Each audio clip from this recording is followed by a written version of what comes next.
Welcome back. It's been a few months since I started this outdoor hydroponic experiment, and there's a few things that I've learned along the way. Some of them having to do strictly with outdoor hydroponics, some of them basic gardening type things. And I just thought I'd kind of go through these so I can take a look at this perhaps next year before I start my season and remember what I did wrong and what I did right. First of all, in the planning stage, my 3D drawing that I created was invaluable. It allowed me to move things around, to check dimensions, make a lot of different changes that I probably wouldn't have made until I got into the actual construction phase. And by then, boy, you know, it's tough to make changes when you're halfway through stuff. Still made some changes on the go, but not nearly as many as I would have had I not spent the time to create that 3D drawing ahead of time. I made the ill-advised decision that I was going to try 16 different varieties of tomatoes this year. I got looking through the seed catalog, and boy, I tell you, everything just looked really neat. Oh, that looks like a great tomato. Got to try that one. And I just got a little carried away. And 16 is too many varieties for one season. Each one has a little bit individual needs and much different growing times. So it made it a little tricky to get things all going at the same time. So next year I think I'll try probably 4 of the varieties that I have here, maybe try 2 new ones that I haven't tried yet, and maybe go with 6 different varieties and see how that goes for me. And then maybe, who knows, down the road, add a couple more rows and do even more. But next year I think I'll just stick with 6. I started 5 seedlings for each variety that I was going to do this year, knowing that I would really only have room in the hydroponic setup for 2 of each variety. A couple varieties had room for 4 just because I knew that I would like them. But for the most part 2, and then the 3 left over. You know, in case something went wrong, I wanted to have some extras just in case. Now, but that turned into some problems when I moved stuff into the flood table, and my entire flood table was completely full of seedlings, and those are in the 3-inch pots. I think next year I'll use 2-inch, not 2-inch pots, that's crazy talk. I'll use 4-inch pots, and I will only do a few extras overall, perhaps maybe 5 extra plants as a whole, as opposed to each variety some extras. And that's just going to have to do, because that way I can use the 4-inch pots, which will give me much more stability with the stalks. They'll be able to be deeper into the medium, giving them more support. So when I go to take them out to harden them off, I won't have quite the trouble that I did this year. That'll also let me get the rock wool cube down further into the perlite, so the wicking action of the perlite and the rock wool won't pull that nutrient solution up to the top of the pot and cause some algae on the top. Of course, we'll start with the light right on top of the seedlings next year, so they won't have a chance to get all leggy like they did this year. I mean, I tried this year, but I guess I just didn't have the light down far enough onto the seedlings. So next year I will definitely be doing that.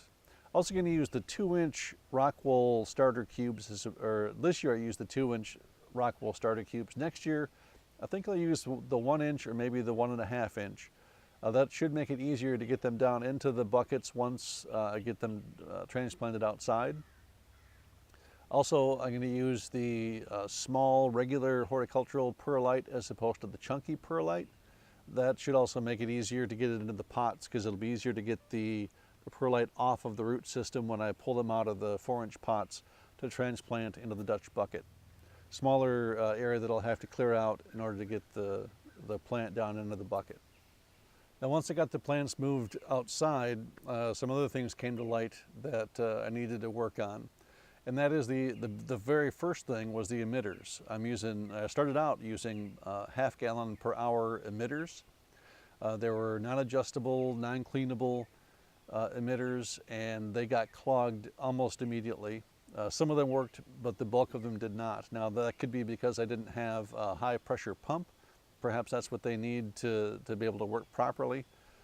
So what I did is I pulled those emitters off of every one of the feed lines, and I bought some 2 gallon per hour emitters, flag type emitters that are they're adjustable to a certain degree, and you can pull them apart and clean them if you need to, which was that's going to be very helpful, especially after this season. You know, you take everything apart and you clean it all out, and you're good to go for next year. A great source for the drip irrigation information, the emitters, what kind of pressure you need to push a certain amount of hydroponic fluid through your system. Check out irrigationtutorials.com. They have a lot of great information, and it's right there for you.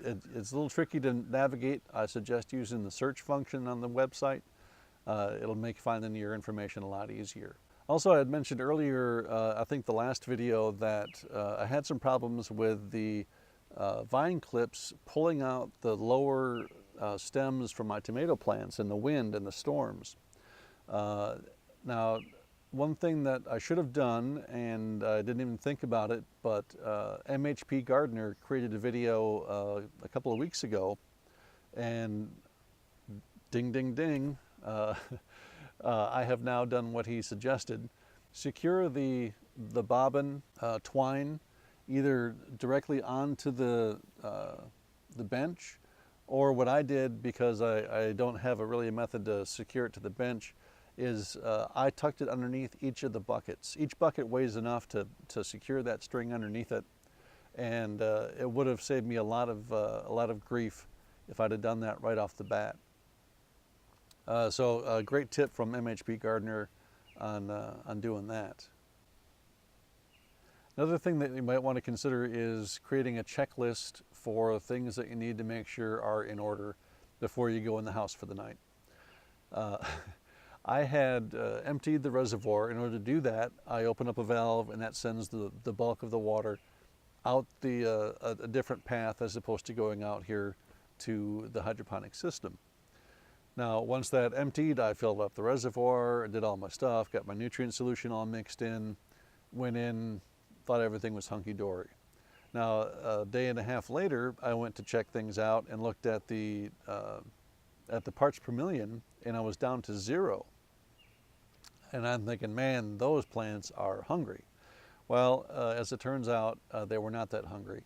I had left that valve open, so each of the times that it went to do a scheduled feed, it actually pumped all the water out of the reservoir. My 55-gallon drums of filtered water refilled the reservoir, so it was chock full with nothing but pure filtered water, and had no nutrient solution in it whatsoever. This only lasted for a little over a day, but it could have been probably not devastating, but a detriment to the plants themselves. So, you know, I now check to make sure my ends are turned off, my valve at the reservoir is turned off. You know, just make a list of things that you need to check to make sure are in order before you think you're done for the day. Also, I think the last video I was explaining some of the issues that I had and ways that I might get around it, and several people suggested, well, just build a greenhouse over what you have. That's a great idea, although a couple of reasons that I don't want to do that. The first is I want to see if I can do outdoor hydroponics without a greenhouse, overcome the obstacles that are going to present themselves, and see if it's possible. I think having direct sunlight on the plants is really going to make for some fantastic yields and some great fruit this year. The other thing that I'm a little concerned about with the greenhouse is, of course, the cost. It's not going to be cheap to put a greenhouse over this. And this is probably not the most ideal place for a greenhouse either. I got some big trees over here, some big trees over here. I don't really get full sunlight here. So, you know, it's probably not the best place to put a garden, but without cutting a bunch of trees down, this was the best place that I have.